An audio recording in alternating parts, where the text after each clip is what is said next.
If you've watched enough MMA, you'll know that size doesn't really mean a lot if you don't have any skills to back it up, but that is a lesson fans often have to see firsthand for themselves. So if you do happen to be a big scary looking guy, well, you've either got a shot at just intimidating the hell out of your opponent or being able to convince fans to buy tickets because they believe you're some kind of Hulk-like MMA superhero. And there's been plenty of giant scary dudes that look like they should be playing Marvel villains when really, well, Mighty Mouse probably could have handled them pretty easily. I'm Bailey in for MMA On Point. As always, I want to say thank you to our channel members and Hall of Famers, and these are the 10 most intimidating fighters that couldn't back it up in MMA. Number 10, Dave Legault.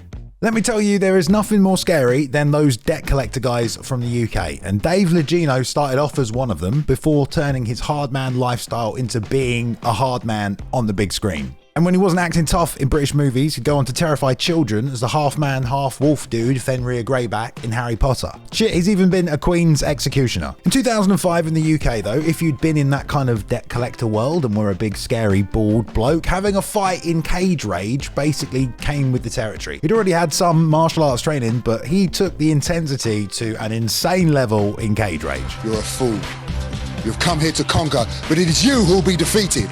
But will you perish standing like a man, crawling on the floor like a worm? For God, England, and St. George, the fight is on! I mean, the dude walked out carrying a freaking severed head of Minowa Man. And unfortunately, yeah, he was taken down pretty early and tapped by the Japanese giant slayer. Dave, though, then fought another old-school British heavyweight, Mark Epstein, but this time, it was over in less than 60 seconds. At this point in his career, well, he hadn't backed up any of the tough guy antics. Dave did turn things around with a win over Chemo, but he then retired just 1 month after that loss, because it was 12 years after UFC 3 at that point. And Dave himself was already pretty old, so ended his career 4-3 with a win over Herb Dean after he suffered an eye injury. So he doesn't really have the best wins, and he's in here at number 10 mostly because he played a really scary guy and actually tried to scare and intimidate his opponents in the sport. Also, rest in peace to this guy as well. He was brave enough to step out of his comfort zone and practice what he portrayed. Number 9, Zulu Zinho. It says something that one of the only guys the Gracies were worried about at UFC 1 was the sumo guy, simply because they didn't know if they'd be able to take down or play guard with a man that massive. Dude got kicked in the face though, and we learned, yeah, you can be too big for MMA. But let's fast forward to 2004, where down in Brazil they had a giant dude who apparently could fight. Not only that, but this guy Zulu was the son of a legendary Vale Tudo fighter, Ray Zulu, who apparently had a 17-year unbeaten streak with like 150 wins. Either way, at almost 400 pounds and 6'4", Zulu Zinho was massive and one of the biggest guys ever to fight in the sport. After winning several regional fights in Brazil, Pride obviously wanted to give him a call to come in, and almost immediately he was fighting Fedor in like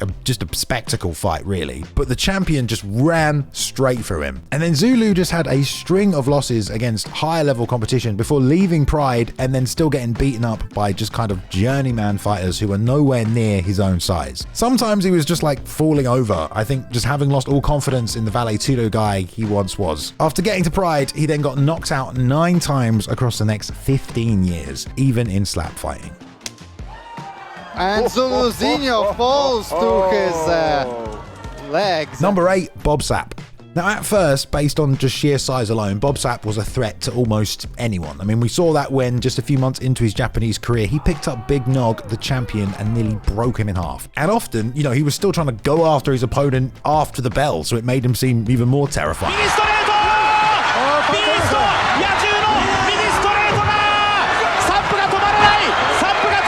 With the kind of size and strength he had, he was one of the biggest fighters in the sport, and for the first few years, you know, he didn't actually do that bad.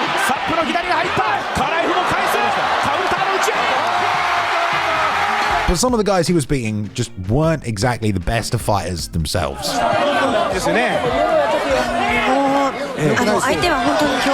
And usually, you know, they were just chaos, these fights, almost comical. If the fight lasted, you know, a few minutes, Bob was good, but cardio was just a major factor for him.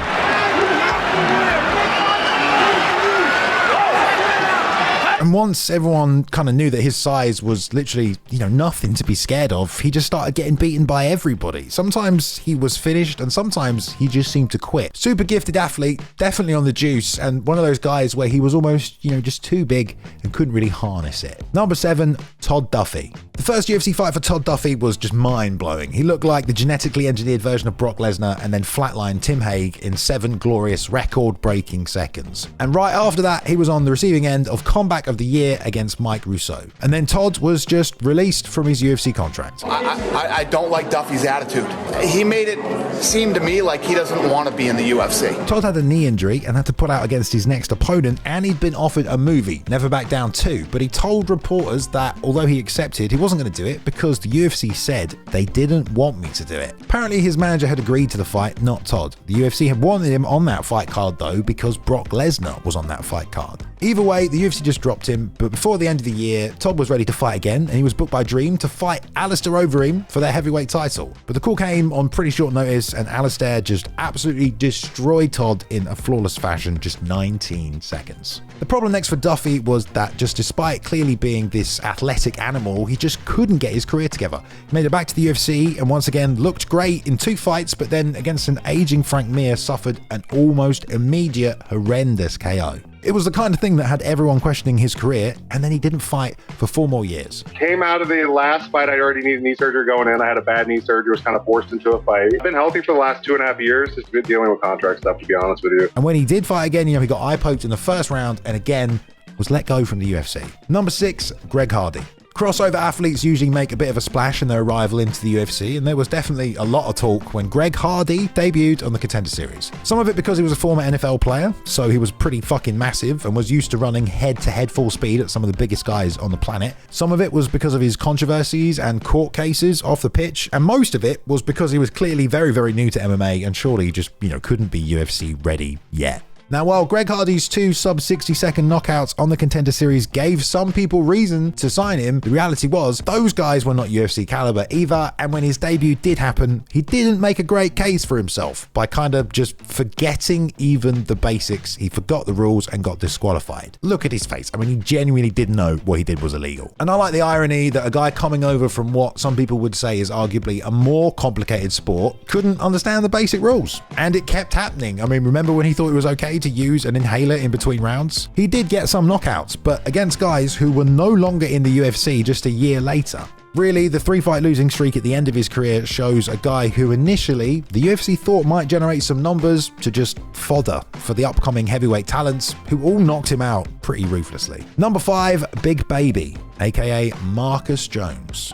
Poor Rampage Jackson was having a terrible time coaching against Rashad Evans in The Ultimate Fighter Season 10. Jackson was losing every single matchup with Rashad's guys dominating. That was about to change though with the ace in the hole, Marcus the Darkness, otherwise known as Big Baby. Good job. Now, his childlike approach to learning new MMA techniques wasn't what got him the nickname Big Baby though, because despite being 6'6" of lean, stacked muscle, he was a bit of a sensitive guy. Everybody says I'm a little soft or I'm a little sensitive. I am a little sensitive, but I enjoy myself. And he was definitely not acting like the biggest man in the room on the show.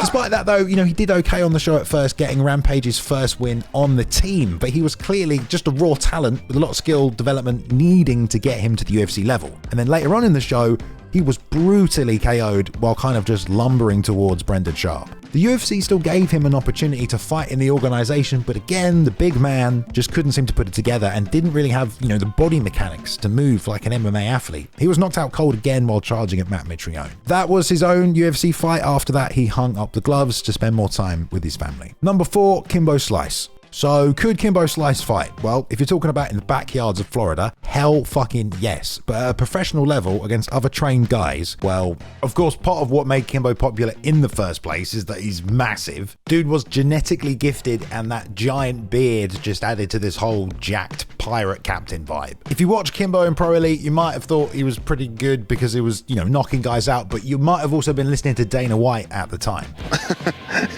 Kimbo sucks. Seth Petrozelli gave Slice his first loss, and it shut down a lot of the hype. Of course, Dana White then backtracked on everything he said and gave Kimbo a shot in the Tough House, only for him to get sat on by Big Country Nelson. But even because of that, his debut in the UFC was still really hyped. It was against Houston Alexander, but that one didn't really deliver either, with Kimbo averaging only 13 strikes a round. He had only one more fight in the UFC where, again, unfortunately, he just wasn't able to compete. He landed just 5 strikes in 10 minutes before he was finished by another tough Season 10 member. Now, the last 2 fights of his career where he was competing well past his prime years athletically also, did him no favors. However, those original fights and his personality and attitude to the sport were enough to make him a legend. But I think that moment he walks through the doors into the Tough Gym really shows how powerful and intimidating his aura was. Number 3, Dave Batista. Honestly, the reason behind Batista doing MMA is pretty relatable. He'd become a 6-time WWE World Champion and is a giant dude covered in tattoos and just looking almost too intense at times. I've been thinking about it for a long time, really just because I was a fan. I'm a real huge fan. Something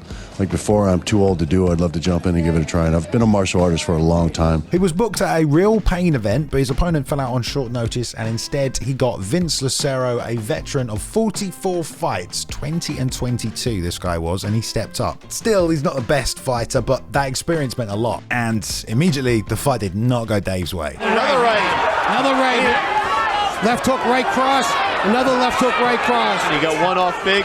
Nice elbow by Batista. Honestly, I don't know where all the training went because he barely throws a punch and eats so many. It's only when Vince started waving to the crowd and kind of taunting Batista that Dave hit this beautiful takedown. Interestingly enough, he shoots right in for the takedown and he gets it. Big takedown by Dave Batista. But considering the difference in the physiques between the two guys, I mean, Dave was the much more intimidating looking guy. Fight, if this keeps up, this might not last much longer. Maybe 2 or 3 more punches, that'll be it. I think my nerves got the best of me a little bit. I didn't have my legs under me coming out. I was just so nervous. But considering his future acting opportunities and his age of 43, he never did. I put this one so high up in this video though simply because, he only had one fight, and all anyone remembers was, for most of it, he got beaten up. And in this case, you are literally only as good as your last fight, and for Dave, it's not the best example. Still though, he achieved a life dream by competing, and shit, if you are 40 watching this, you can still take that fight, dude. Number 2, Nathan Jones.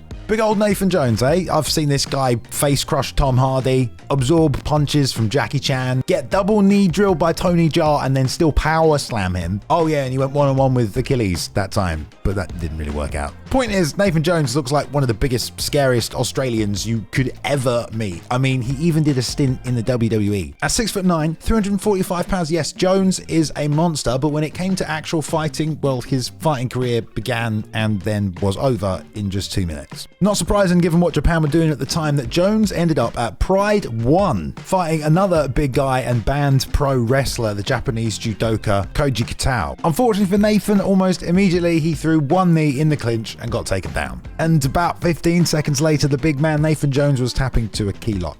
And guess what? Well, he never fought in MMA again. I mean, there's all manner of ways you can imagine a dude like that fucking you up, and we've seen him do it in films. But of course, you need a ground game or it's all going to be pretty pointless. He absolutely did not match up to his on-screen persona, but the guy did get in there as an actor. Credit to him, and in a legit promotion like Pride, not the most legit opponent though. The Colossus of Bogo Road. Number 1, James Thompson. Starting out as a rugby player who almost went pro, but then ended up as a bouncer and debt collector, terrifying, James Thompson fell into MMA when he saw Pride on TV and started to make a name for himself on the local UK scene. James had an insane physique known as the Colossus, and he looked like just roid rage cartoonized in human form. As a massively jacked dude, he did have some success, but then he started getting flown around the world. His debut in Japan would end in just 11 seconds at the hands of Fedor's brother, which wouldn't have been as bad if he didn't also try to intimidate him during the stare down.